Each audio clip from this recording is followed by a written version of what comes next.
Bueno, gracias al Eterno por la bendición de poder estar aquí. Hoy ha sido un Shabbat espectacular. Nuestro primer Shabbat del año hebreo 5778.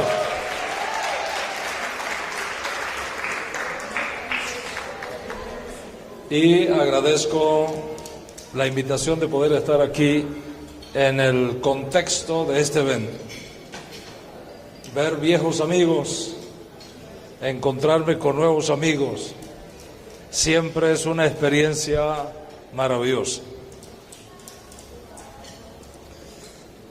Quiero agradecer particularmente a mis buenos amigos Uzi y Eduardo, que han sacado de su tiempo para estar con nosotros y acompañarnos. Muchas gracias.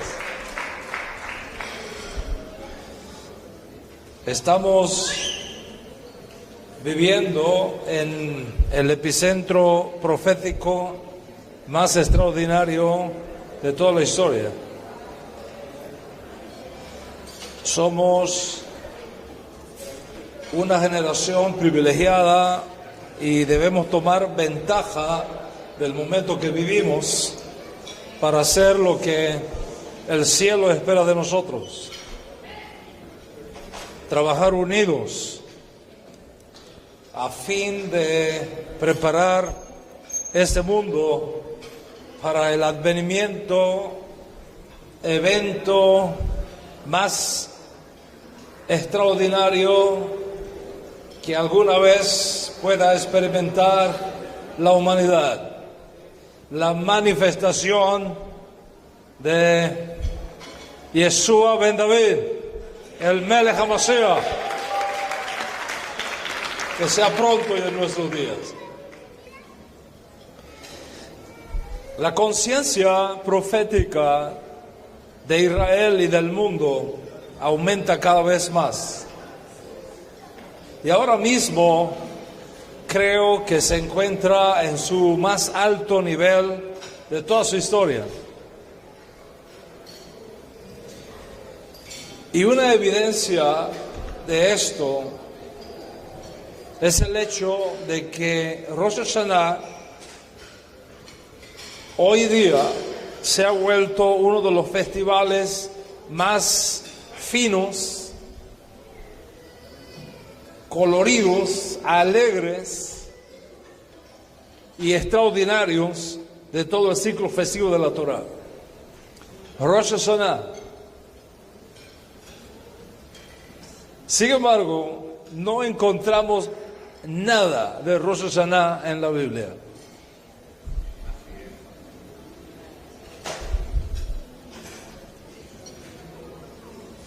Lo único que la Torah, la Biblia hebrea, nos dice, se encuentra en el tercer libro de Moshe Rabenu, el libro de Levítico, capítulo 23, donde está escrito: y habló el Señor a Moshe diciendo, habla a los hijos de Israel y diles, en el mes séptimo, el primer del mes, tendréis un Shabbatón, un sábado, un descanso, un zikaron, un recordatorio, un memorial, una conmemoración al son de terúa, al son de trompeta, y una mikra kodesh, una santa convocación.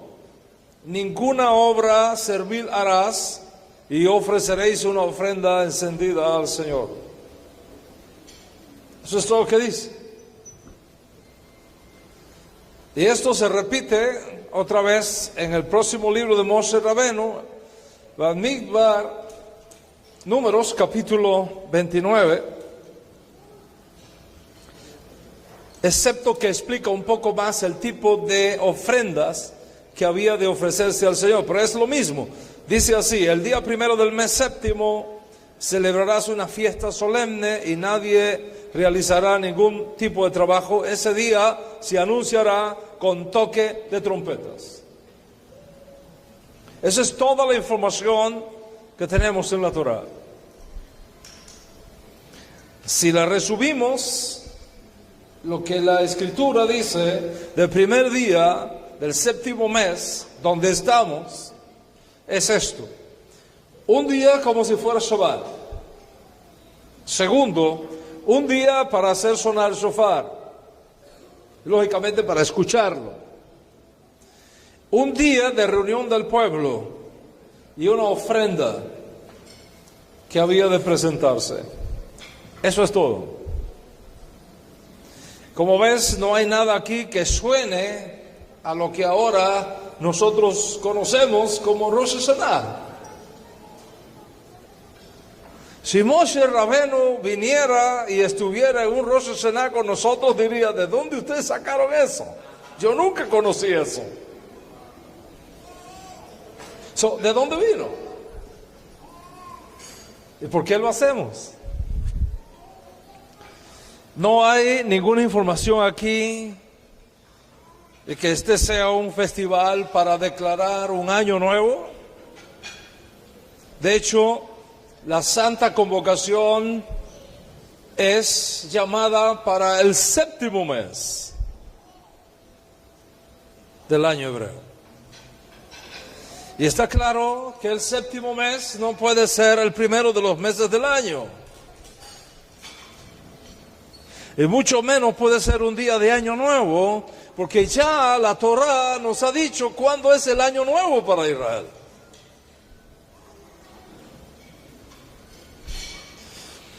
El día cuando los hijos de Israel salieron de Egipto, Moshe, nuestro primer redentor, le dijo: esto es lo que vas a enseñar a los hijos de Israel. Este será para ustedes el primero de los meses del año. Puedes leer toda la historia después en Éxodo capítulo 12. Así que por decreto divino, el primer mes del año, el mes que inicia el año hebreo, el año bíblico, es Aviv, el mes de la primavera. No el séptimo mes, que es en pleno verano. Nada que ver con la primavera. Entonces, ¿qué hacemos nosotros celebrando Rosh Hashanah? ¿De dónde vino eso? ¿Y por qué lo hacemos? Sonría, que a Hashem le ama muchísimo. En la literatura rabínica, el primer día del séptimo mes, que luego de la cautividad babilónica se adopta con el nombre babilónico de Tisrei, contiene una historia interesante. En Babilonia, como en toda la antigua Mesopotamia, el año, como ellos lo contaban, empezaba 2 veces. Es decir, en el calendario mesopotamio había 2 años nuevos. El primer año nuevo para el tiempo cuando se acercaba el otoño, durante el mes que ellos llamaron Tashritu, que significa comienzo, y el otro año nuevo, el comienzo de la primavera, el primer día de ese mes que ellos llamaban Nisanu, una palabra que en la lengua saumeria significa primeros frutos. Así que, donde Abraham vivió 2000 años antes del nacimiento de Yeshua, es el lugar donde tenían un calendario con 2 años nuevos. El año nuevo que se iniciaba con la primavera y que ellos llamaban Nisanu, primeros frutos, y el año nuevo del comienzo del otoño, que ellos llamaban Tishitu, comienzo. Abraham, nuestro padre, nació en esa cultura. Y él medía el tiempo con estos 2 años nuevos, Nisanu y Tashritu. El encuentro del pueblo judío desde sus comienzos con Abraham primero y con la cautividad babilónica después absorbió esa costumbre. Y esa es la razón por la que eventualmente ambos nombres y ambos comienzos de años se incorporaron en el calendario hebreo, y eventualmente la gente comenzó a llamar el primer mes del año, que según la Torah es Aviv, como Nisan. El último mes del año como Tishrei. Ambos procedentes del calendario de Mesopotamia y Sumeria, de donde venía Abraham, nuestro padre. Sin embargo, en ese proceso de purificación de costumbres gentiles, Dios Altísimo instruye a Moshe un solo año. Para ustedes este será el principio del año, refiriéndose a Aviv, el mes de la primavera, el mes que recuerda nuestra liberación de la esclavitud de Egipto. No obstante, en algunos textos tardíos de la Biblia hebrea, el nombre de Nisan aparece en nuestros escritos sagrados. Por ejemplo, Esther, capítulo 3, verso 7, dice: en el mes primero, que es el mes de Nisan, en el año 12º del rey Asuero. Y es por primera vez en la Biblia hebrea que se menciona el nombre del mes de Nisan como colateral del mes de Aviv en el calendario hebreo. Y esto refleja el impacto de la cultura babilónica en la comunidad judía en Babilonia, cuando el escritor sagrado menciona el nombre de Nisan e incluso el nombre de Adar como modos de contar el tiempo, que no tiene nada que ver con lo que Dios Altísimo nos reveló por medio de Moshe Rabbeinu, pero que es parte de la realidad cultural y del desarrollo histórico-cultural de Israel entre las naciones. ¿Cómo entonces pasó Yom Teruah de ser únicamente un Shabbatón y una santa convocación al sonido de shofar en el primero del 7º mes, con esta extraordinaria celebración de Rosh Hashanah que tenemos hoy día en todo el mundo judío? ¿Cómo pasó? En la literatura rabínica, el primer día del 7º mes, es decir, el primer día del mes de Tishrei, se convirtió en algo mucho más grande y simbólico que lo original y sencillo de Yom Teruah que encontramos en nuestra Sagrada Torah. Los rabinos talmúdicos vieron Yom Teruah que caía con el mismo día del comienzo del año que practicó Abraham, nuestro padre, quien se formó en Mesopotamia. Y basado en la tradición oral, en la información oral que Abraham pasó a sus hijos y estos a la comunidad judía, los rabinos talmúdicos incluyeron la celebración de Yom Teruah dentro del concepto de Año Nuevo Civil, añadiendo también el concepto de Día del Juicio, añadiendo también el concepto del cumpleaños de Adán, el día que Adán fue creado, y añadiendo el concepto del entronamiento de Dios en toda la tierra para el tiempo cuando apareciera el Mashiach. De hecho, la idea de que el mundo fue creado concluido para el primer día del séptimo mes se encuentra, históricamente hablando, no en la Biblia, sino en un baraíta citado en el Talmud babilónico, en el tratado Rosh Hashanah, en los folios 10b y 11a. Hoy día sabemos, por los descubrimientos arqueológicos realizados en todo el área de Mesopotamia, Babilonia y esas regiones de Ur donde vivió Abraham nuestro padre, cuál era el marco en que se celebraba el festival de Año Nuevo en aquella antigua cultura. Su festival del Año Nuevo se llamaba Akitu y duraba 11 días en total, comenzando con el primer día de Nisanu y terminando en el 11º día de Nisanu. Y los dos principales acontecimientos culturales en ese periodo fueron la procesión del dios principal de Babilonia, Marduk, y el templo en las afueras de la ciudad, llamado el templo de Akitu, en el 8º día de la fiesta. Luego, el dios Marduk, que tenía piernas pero no podía caminar, tuvieron que llevarlo en brazos hasta su templo principal en Babilonia, el 11º día, el último día del ritual.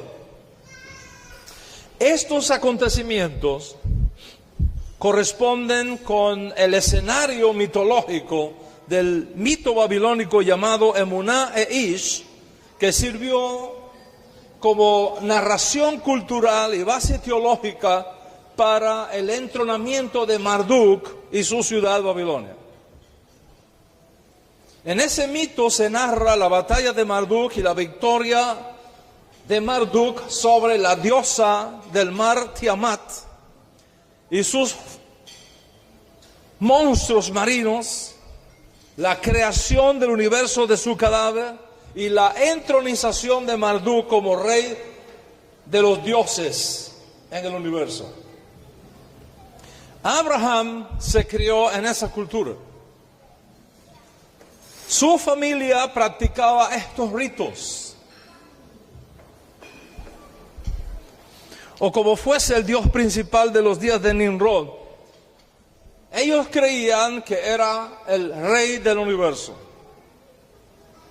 De hecho, según las memorias que tenemos en nuestro pueblo, la familia de Abraham tenía una tienda de venta de ídolos. Y Abraham era uno de los que trabajaba vendiendo ídolos en esa tienda. Cuando Hashem se le apareció a Abraham, vino y le mostró que nada de eso era cierto, que solamente Hashem era el uno y único Dios verdadero, Abraham renunció a todo eso y comenzó a anunciar el monoteísmo que había descubierto a toda su familia, a todos sus vecinos. Su padre estaba asustado. Creían que su hijo se había vuelto loco. Pero Abraham se mantuvo firme en la visión de un Dios uno y único que había recibido y continuaba su campaña contra el politeísmo en aquella región. Y lo inició en su propia casa. Una noche, cuando todos dormían, se levantó, tomó un martillo y rompió todos los ídolos de la tienda, excepto uno, que dejó en pie y le colocó el martillo al lado. Cuando su padre abre el negocio por la mañana y vio todos los ídolos rotos, pegó el grito en el cielo. ¿Quién podía haber hecho esto sino Abraham? Así que lo llamó y le preguntó: Abraham, ¿qué hiciste? Y Abraham le respondió: no, papá, seguramente fue aquel Dios que está allá. Mira, tiene un martillo al lado y a él no le pasó nada. Seguro que se levantó anoche y rompió todo. Taré le dijo: ¿cómo se te ocurre pensar eso? ¿no ves que él no puede caminar ni mover las manos? Entonces Abraham le dijo: Padre, si no puede ni caminar ni mover las manos, ¿cómo podría hacer algo por usted?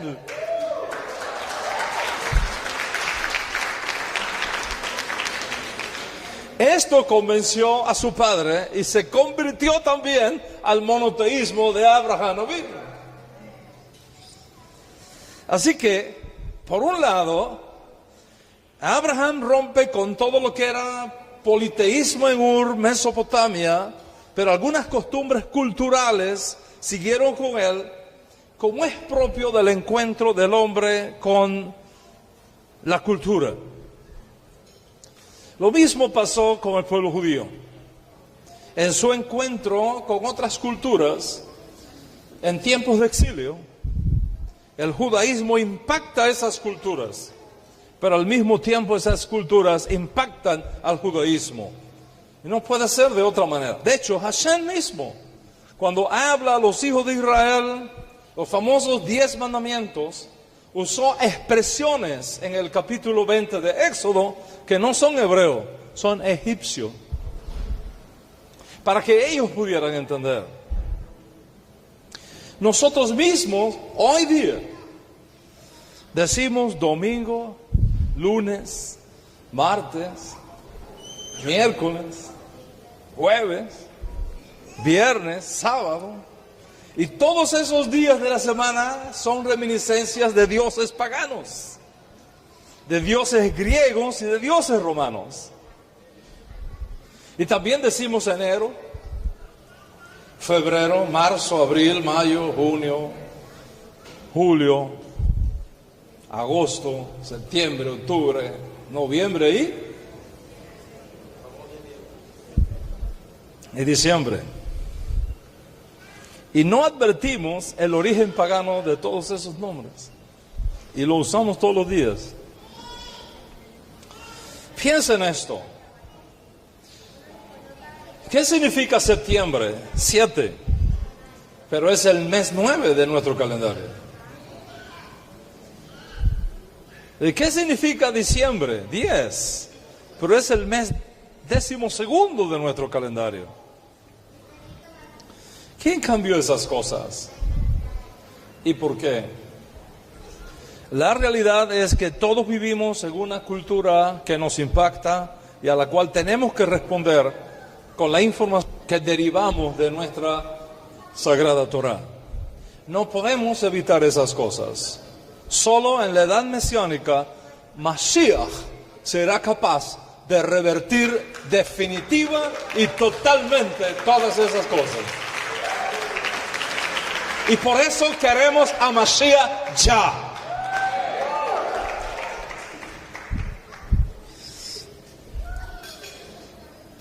Entonces, cuando echamos una mirada al Festival de Año Nuevo, en el mundo del cercano Oriente Antiguo, encontramos la información cultural que nos ayuda a llenar el vacío que va entre las instrucciones de Levítico, que son simples y sencillas, y la extraordinaria celebración que tenemos hoy día de Rosh Hashanah. Así que voy a tratar de sintetizar esto para ustedes.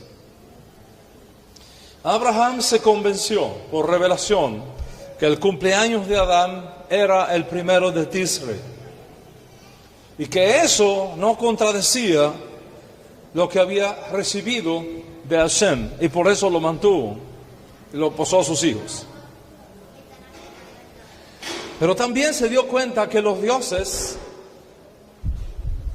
de Ur, de Mesopotamia, eran una falsedad, que solamente él, quien se le había revelado, era el único Dios verdadero. ¿Qué había pasado? Los paganos habían mezclado la revelación recibida desde Adán, de que solamente había un Dios, creador de los cielos y la tierra, se volvieron politeístas. Pero aún en ese politeísmo, la imagen del Dios verdadero estaba presente, pero oculta, mezclada, confundida. Y mira cómo se corrompió eso. De acuerdo con la percepción religiosa babilónica, este drama mítico, es decir, la victoria sobre la diosa del mar y sus monstruos, la creación del mundo, la entronización de Marduk, el juicio que ocurrió en el primer día del año, en el mes de Nisano, y los actos cúlticos que se percibieron como reflejo de esos mitos. De hecho, el mito contado Emuna e Ish, que es resucitado en un ritual pagano por un sacerdote desde el altar de Marduk frente a la estatua de Marduk, el cuarto día de Nisano, antes del comienzo de la procesión del templo, 4 días después en la fiesta que ya mencioné. Cuando el judío llegó a Babilonia, se encontró con todo aquello y se dio cuenta que tenía que protegerse contra esa corrupción y contra esa influencia. ¿Qué hicieron entonces? Tomaron las ideas centrales y las fusionaron dentro de la revelación que desde Abraham ellos habían recibido del único Dios verdadero. De modo que la victoria sobre los ídolos y la victoria sobre los dioses del mar y sus monstruos no está en manos de Marduk, que es un falso dios. Está en las manos del Dios de Abraham, está en las manos del Dios de Isaac y está en las manos del Dios de Jacob, el único Dios verdadero. Y entonces, para combatir aquella idolatría y para poner un cerco de protección alrededor de la comunidad judía, añadieron a la celebración de Yom Teruah el concepto del día cuando finalmente todas las naciones de la tierra, sin excepción, abandonarán sus ídolos y solamente Hashem será reconocido como el único Dios en todo el mundo.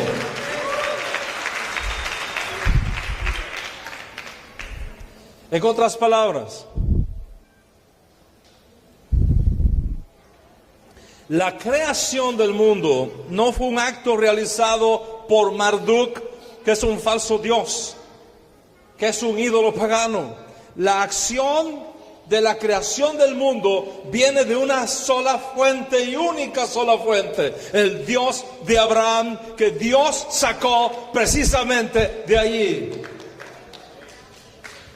Y por tanto, la comida festiva que se le hacía a Marduk, donde se le recordaba que él era el Dios de la creación, se reemplazó por la comida de Rosh Hashanah, donde se establece que el Dios de Israel es el creador de todo lo que existe en el mundo.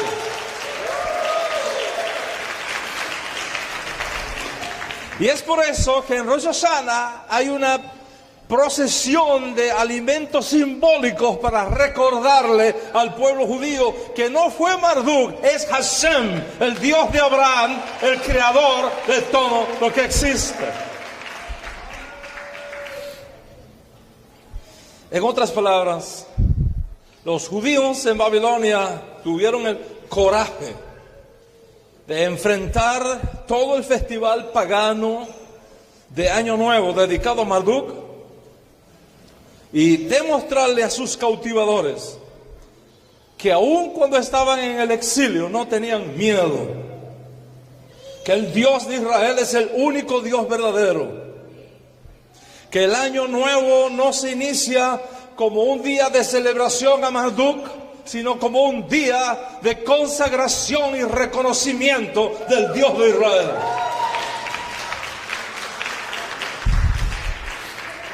Y como el festival de Yom Teruah, dado por Moshe Rabbeinu, coincidió con el día de Año Nuevo para los babilonios y el entronamiento de Marduk como rey soberano, los líderes judíos en el exilio arremetieron contra eso y añadieron al festival simple Yom Teruah la riqueza indescriptible del Dios de Israel como dueño, creador, administrador y juez único de toda la tierra. El Salmo 74, que refleja ese espíritu combativo judío contra la idolatría, dice: Tú, oh Dios, eres mi rey desde tiempos antiguos, no Marduk. Tú traes salvación sobre la tierra, no Marduk. Tú dividiste el mar con tu poder, no fue Marduk. Le rompiste la cabeza a los monstruos marinos, no fue Marduk. Tú aplastaste las cabezas del Leviatán. Tú hiciste que brotaran fuentes y arroyos.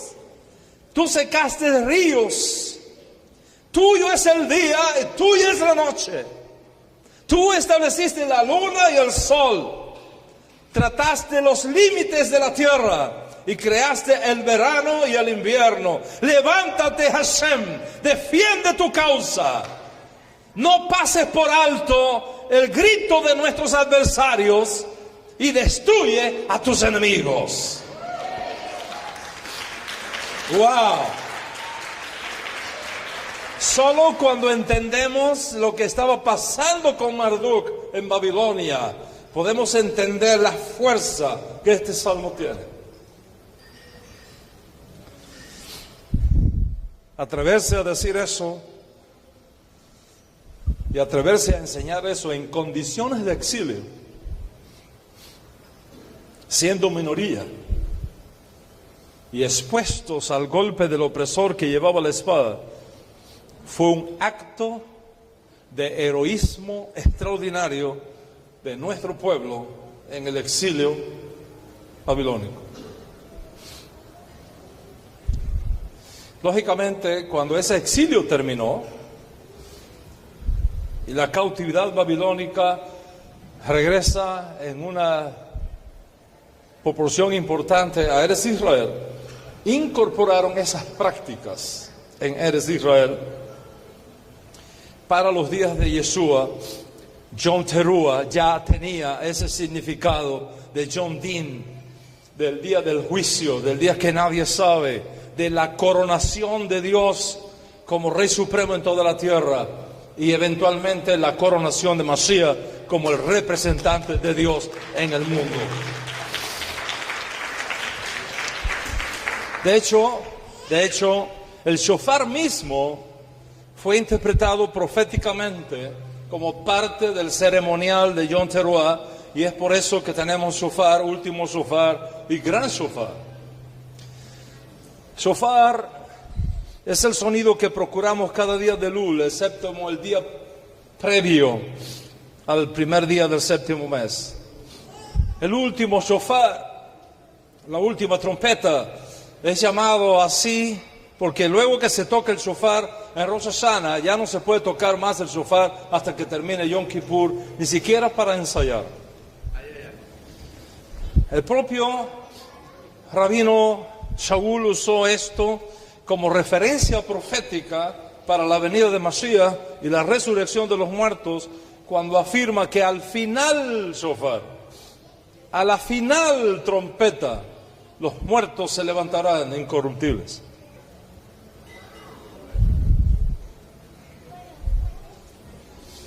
Y Mashiach aparecerá justamente en ese entorno. Dice el rabino Shaul: he aquí os digo un misterio. No todos dormiremos, pero todos seremos transformados. En un momento, en un abrir y cerrar de ojos, cuando se toque el último shofar.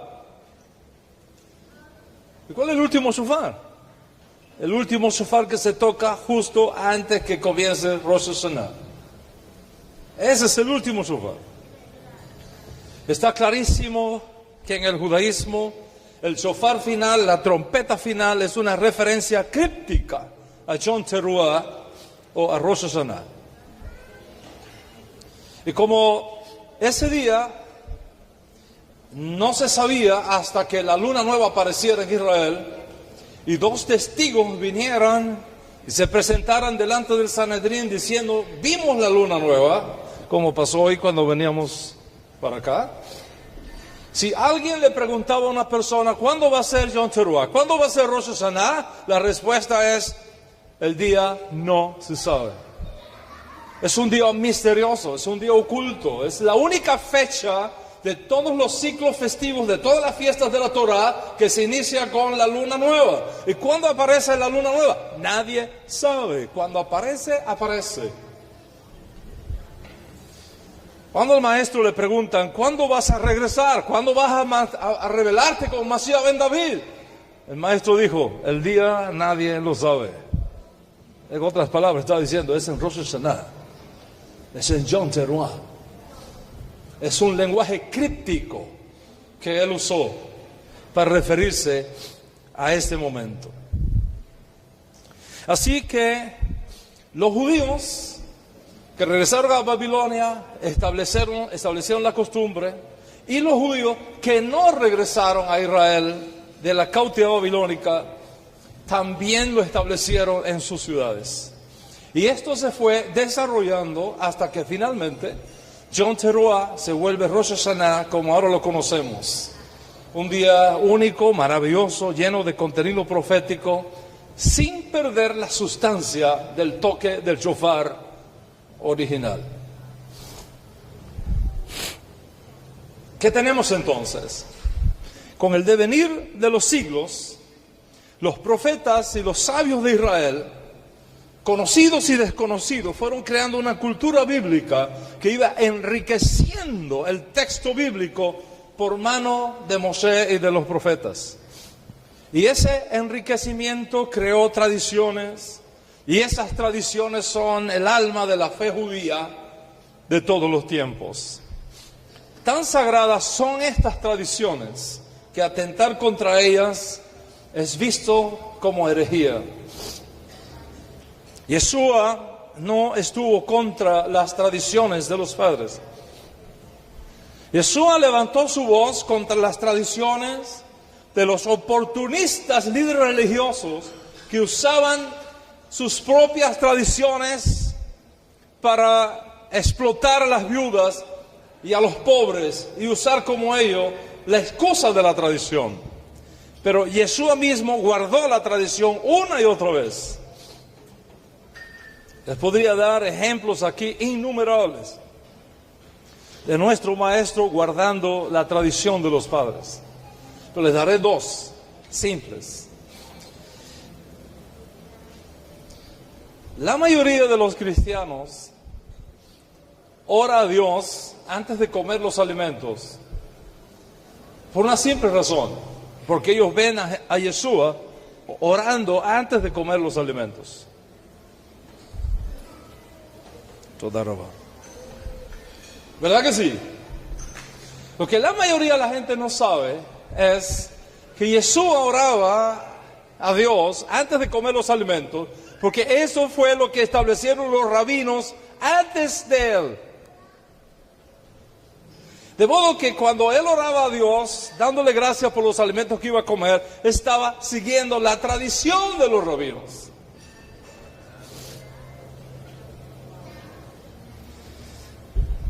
La fiesta de Pesach, por ejemplo, cuando tú la lees en el libro de Éxodo, solamente tiene tres cosas. Tiene pan sin levadura, tiene hierbas amargas y tiene el cordero pascual. En ningún momento Moshe Rabenu habló de tomar Pesach con vino, con copas de vino. Pero cuando nosotros leemos que Yeshua santificó Pesach con sus discípulos, usó varias copas de vino. ¿De dónde salieron esas copas de vino? Fueron establecidas por los rabinos antes de Yeshua. Él siguió la tradición. El rabino Saúl, al final de sus días, cuando se reúne con los líderes judíos en la Roma imperial y les explica las causas por las cuales tuvo que apelar al César, dijo lo siguiente, y cito: Y aconteció que 3 días después, Pablo convocó a los principales de los judíos. Y cuando se reunieron les dijo: hermanos, sin haber hecho yo nada contra nuestro pueblo, ni contra las tradiciones de nuestros padres. Rabino Shaul no hizo nada contra las tradiciones del pueblo de Israel, porque él mismo era parte de esas tradiciones. Y si ese es el ejemplo que nosotros tenemos de Yeshua y de Pablo y del resto de los apóstoles, ¿quiénes somos nosotros que llegamos ayer a la fiesta para cambiar estas cosas y atentar contra lo que ha costado exilio, muerte y confrontación al pueblo judío por siglos y siglos y siglos? ¿Quiénes somos nosotros para cambiar esto? Una vez que entendemos el proceso cultural vivido por el pueblo judío y su firme determinación para mantenerse siempre al lado del Dios uno y único, no importa el precio, con todas sus variantes y enfoques, estamos en condiciones para ver los tremendos mensajes proféticos que están escondidos en esta tradición milenaria que Dios en su misericordia nos ha reservado.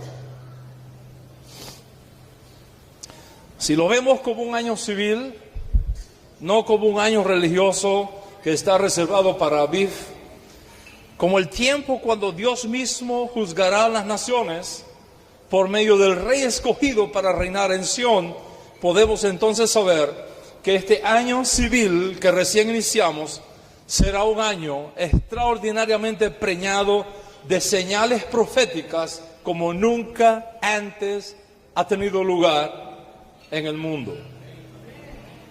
Este año 5778 que recién comenzamos será un año donde se va a desarrollar el atributo de Biná para el pueblo de Dios. Y voy a explicar un poquito esto.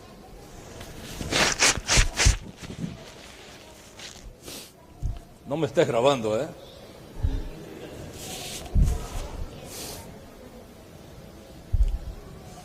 Este año, repito, 5778. Será un año donde se va a desarrollar el atributo de Biná para el pueblo de Dios.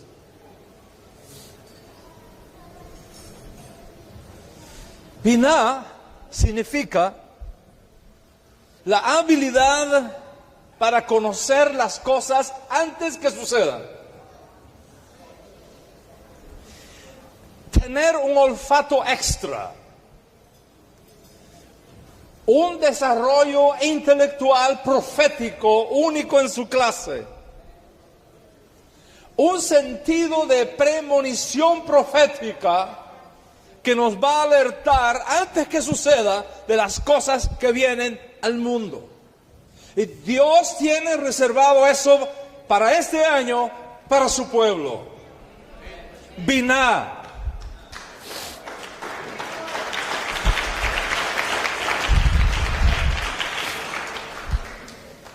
Biná va a hacer las cosas más fáciles para nosotros. Nos va a ayudar a internalizar la voz profética de Dios dentro de nuestra conciencia.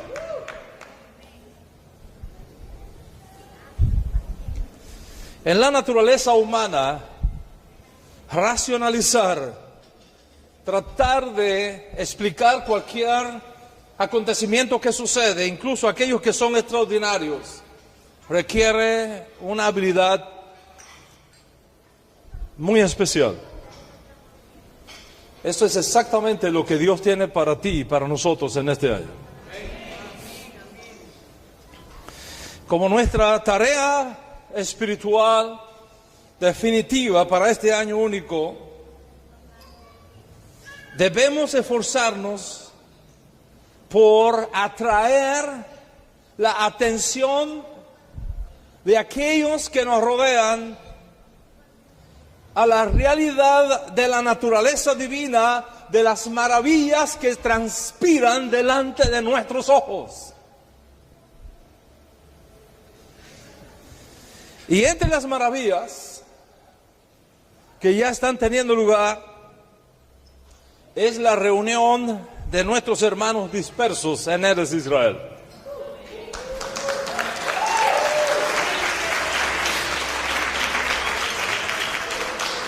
Judíos que por muchos años no podían haber soñado con venir a la Tierra Santa, a la Tierra Prometida, ahora lo están haciendo. Y durante muchos años, cuando no se les dio oportunidad de realizarse judíamente en la tierra donde vivieron, ni la oportunidad de emigrar y vivir como judíos en la tierra de Israel, ahora se han dado completamente. Hoy día ambas cosas se suceden. Por primera vez en la historia, tenemos más judíos viviendo en Eretz Israel que fuera de Eretz Israel.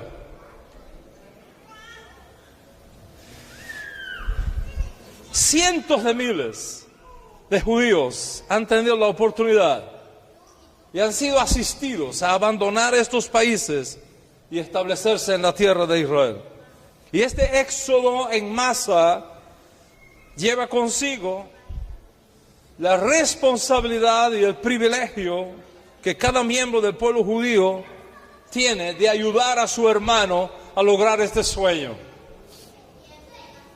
Y hoy día hacer aliyá es cada vez más fácil y más rápido por el derramamiento de este espíritu de biná que nuestros gobernantes, tanto en Israel como en el mundo, han venido experimentando y que este año experimentarán muchísimo más en toda su potencialidad.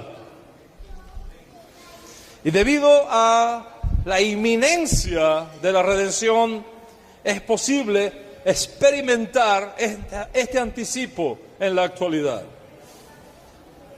En el nivel más básico, esto significa que aunque la redención no se manifiesta aún, la conciencia de su inminencia está inspirando alegría y esperanza a todo un pueblo en el mundo entero. Y así en el futuro inmediato veremos cómo las maravillas del presente año incluirán más y más la conciencia de la venida de la redención con la llegada de nuestro anhelado y querido Mashiach ben David. Ese año 5778 que recién iniciamos deberá ser un año de estudio profundo sobre Mashiach. Profundo sobre Mashiach. Y debemos estar haciendo más y más clases y enseñanzas acerca de Mashiach que nunca antes. Porque nunca antes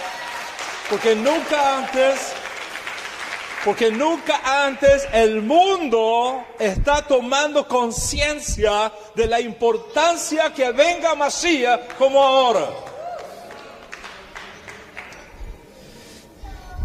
Hay dos cosas críticas que ves en el mundo y otras más que vamos a añadir para concluir, que nos dice que Mashiach está a la vuelta de la esquina.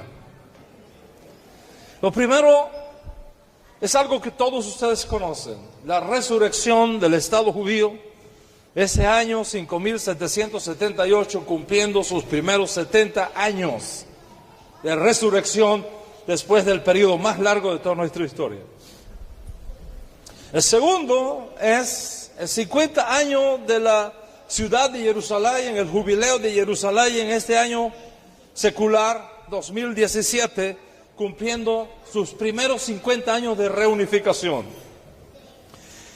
Tercero, el retorno de los criptojudíos, de los anusim, de los que perdieron su identidad judía y ahora comienzan a recuperarla. No hay un solo lugar en el mundo que vayamos que no enfrentemos esta realidad. hombres y mujeres de todos los rangos, de todas las razas, buscando sus ancestros judíos, porque algo adentro les dice, tú no perteneces ahí, tú perteneces allá. Por todos lados la gente se está tomando muestras de ADN y enviándolas a los laboratorios para ver si tienen sangre judía, porque algo se está moviendo dentro de ellos que les está llamando a recuperar la identidad que un día perdieron.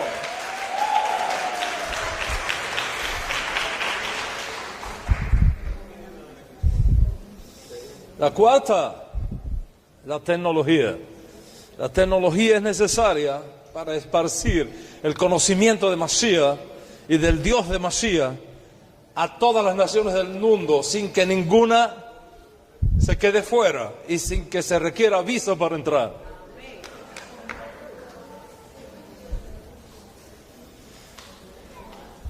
Mira el mundo hace 50 años del inicio del jubileo en Jerusalén. Y mira el mundo ahora. Nunca ha habido un auge de la teología, de la tecnología en los últimos años en toda la historia del mundo. Hoy, por ejemplo, no podemos imaginarnos el mundo sin Internet. Pero hace 50 años no teníamos idea de lo que era el Internet. Hace 35 años atrás se necesitaba una gran computadora, un gran escritorio, con un teléfono acá, con un escáner acá, con un despertador acá, con una cámara allá, con un reproductor de música allá en la esquina, todos separados, bastante grandes, ocupando muchísimo espacio. Hoy, ¿aciertas qué? Tú vienes a la mano de un niño y te encuentras un teléfono inteligente con todas esas cosas dentro. Nuestros niños de 3 años jugando con esos juguetes de adultos, donde tienes todas estas cosas que antes ocupaban una mesa entera en la palma de tu mano. Hace 30 años tenías que comprar un mapa cuando ibas a hacer un viaje por carretera. Hoy día no necesitas mapa. Tu sistema personal de posicionamiento global, controlado por satélites, el famoso GPS, te dice cómo llegar a todas partes. Y si es Waze, mejor.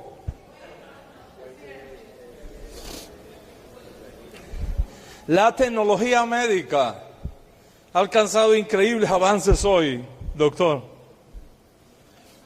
En la medida de la impresión de 3D en las extremidades de reemplazo. Ahora un cirujano no tiene que estar en un lugar para hacer una operación. Puede hacerla a distancia con un computador, auxiliado por un robot. Mi hija de 6 años está dando una clase de robótica en la escuela y ya yo no soy capaz de ayudarle con las tareas. Tendría que aprender yo mismo robótica. Y uno de los países que más grandes aportes ha traído al mundo es Israel. Si fuéramos a boicotear a Israel,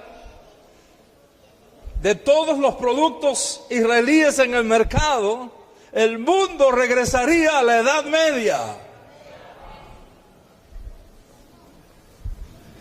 Todo esto es señal de que algo grande está justo delante de nosotros. Y con la señal de la resurrección del Estado de Israel, ahora para 70 años, con la redención de la ciudad de Jerusalén, 50 años, con cientos y cientos de premios Nobel en sus espaldas, Israel se ha convertido en una luz para las naciones que no se apagará nunca más.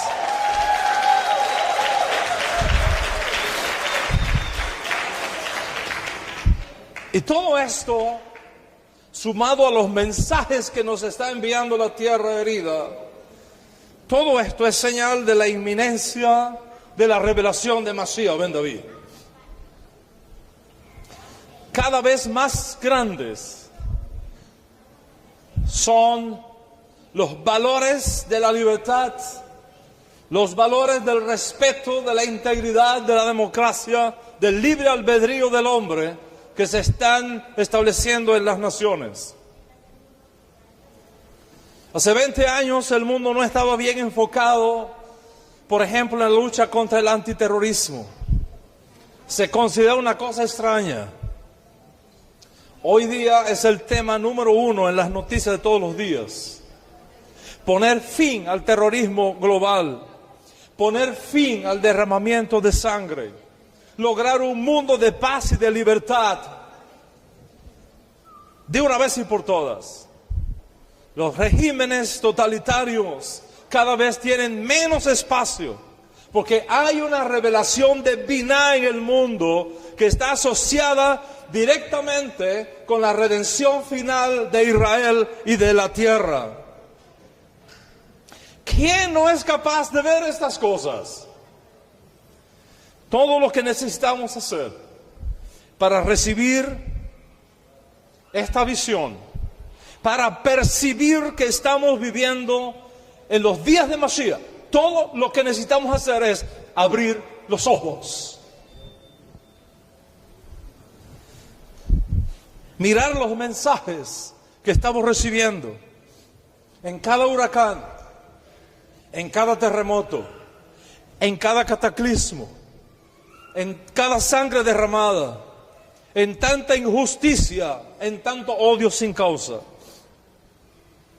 Y yo estoy parado frente a ustedes en este primer Shabbat del año 5778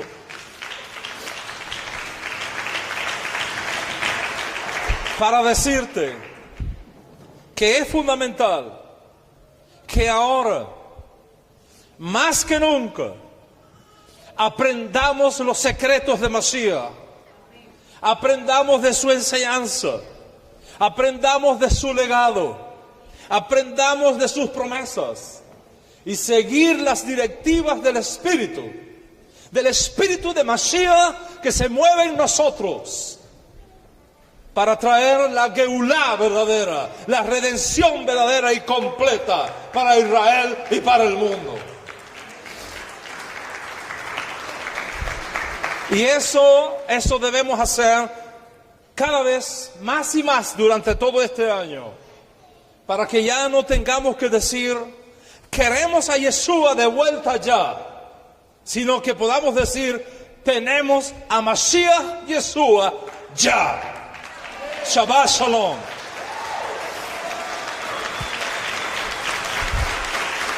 Shabbat Shalom. Rebbe.